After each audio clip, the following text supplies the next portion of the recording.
Hi, good morning everyone. Welcome to this training topic of processes in a Linux system.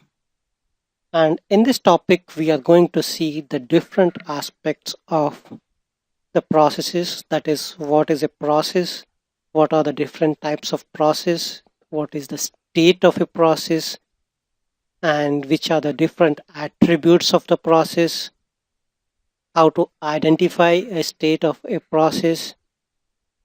Okay, so let's get started. So first thing is I'll give you a brief overview of what is a process and the basic commands for running a process.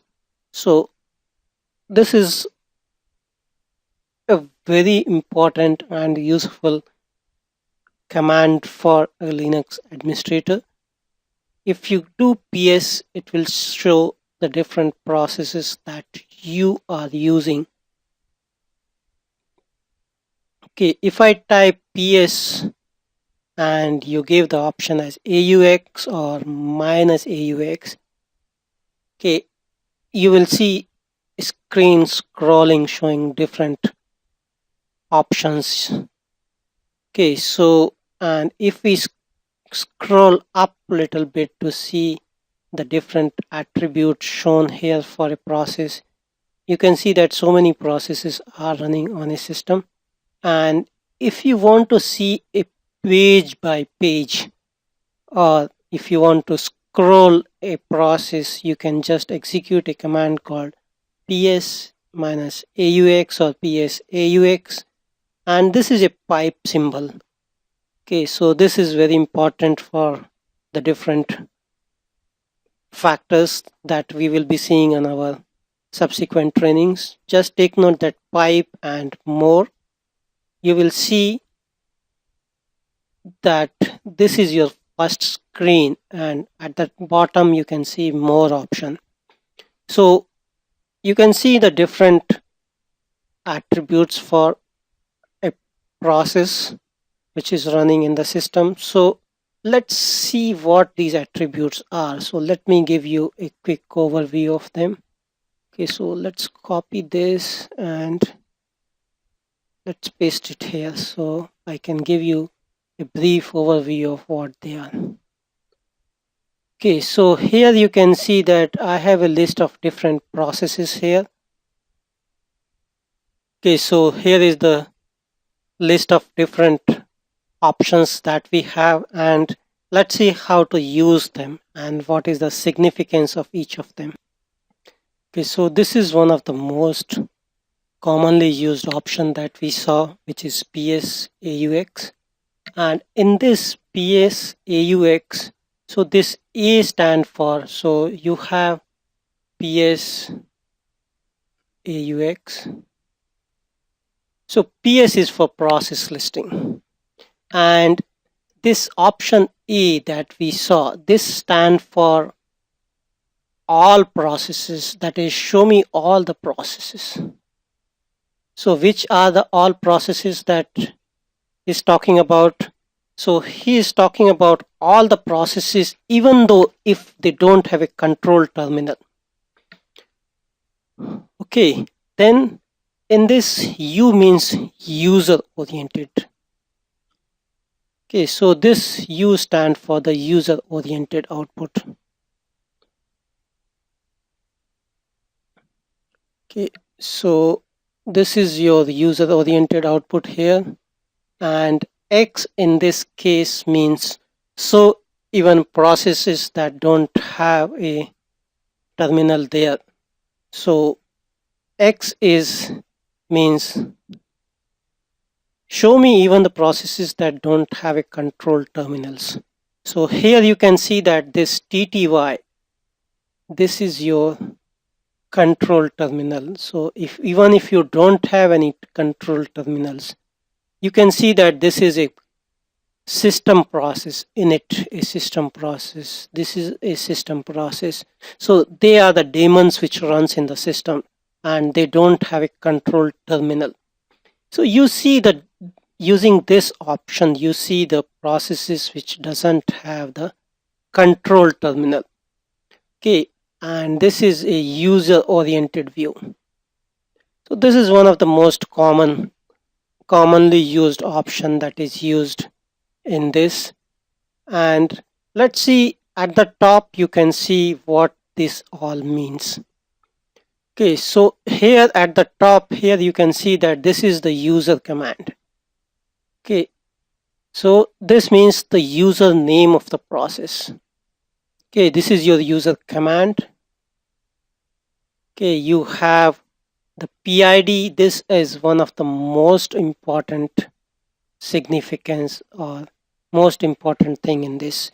You can see that this, for an init, this process ID is 1. Okay, so for the init process, this process ID is 1. So next process ID is 2, next is 3. So these are the boot related process IDs. Okay, so you will see the difference between the boot related process IDs and when you are running a process, what is the process ID. So just take note that this is one of the most significant thing that is there in this. Okay, so the most significant part here is this process ID. Okay, and the next thing here out of this, the most significant part in this is your CPU usage, percentage of CPU this process is using, percentage of memory this is using, and here this means the virtual size of the process, that is how much is, what is the virtual size for this process. Okay, and in this field you can see this means stat. So this stat means the current process status. Okay, so which are the different status of the process we will see in our subsequent top training, subsequent lectures. The S means that it is a sleeping process. Okay, so and this small s means that this is a process leader. So process is a session leader. Okay, now which are the other options for this? So we will be seeing further, but just for your information, one is running process, sleeping process, zombie process. Okay, then there is a process called traced process, which is being traced. Okay, so these are the different state of the processes. Okay, then there is a flag. You can see this small s, this is the flag and this is the state. Okay, so this is on the process side. So just to recap what we have seen so far, here you can see that this is your Unix or Linux system, and this command remains the same irrespective of whether you are working on Unix or Linux, because this is a command which is across the Unix or Linux flavor. Okay, well, this is another view of the same thing. Okay, so you can see which user ID with which process is running, process ID, CPU usage, memory usage, virtual size, whether it has the terminal or not, state of the process, when it started, for how long it is running, and the command that is being executed. Okay, so let's see some other type of process. Let me take out this more option. And here you can see the different states of the process. You can see states like this has a terminal. Okay, so let me take a screenshot for this one. Well, this is another view where you can see some more options. Things like this is one state. Okay, so this is a running process. Okay, and here you can see, okay, 1 second. Okay, so here this option that you are seeing, this red option. Okay, so this is one option that you are seeing, that is starting with R.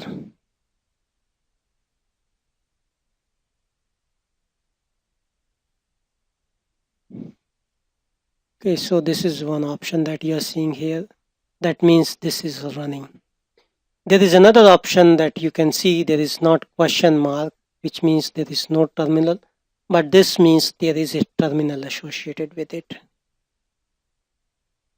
Okay, so this is a terminal, and this means that this is a running process, and this is your command. Okay, so this is the user ID with which your process is running. This is extremely important thing, that is the process ID called PID.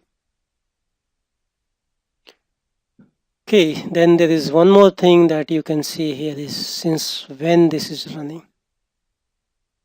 Okay, all this information is useful for troubleshooting. Okay, how it is useful, let's see that. Let's say with which user. Suppose one user is complaining that I have this problem. So you need to find out which are the processes running using that user. Okay, so from which terminal the user is coming. So in case if user said my process is hanging, can you reset my terminal? So you need to know or find out which is the terminal. Okay, someone may come and say, can you check is my process running? You can check the state of it. Okay, and someone may come and say that, okay, I'm running this particular program or command. Can you check is it still running? So this is where you will check that information. And this is how we find out the different aspects of a process, different parameters of process, and how we use this. Okay, that's all I will cover in this particular topic. Thank you for joining me and have a nice day. Bye-bye.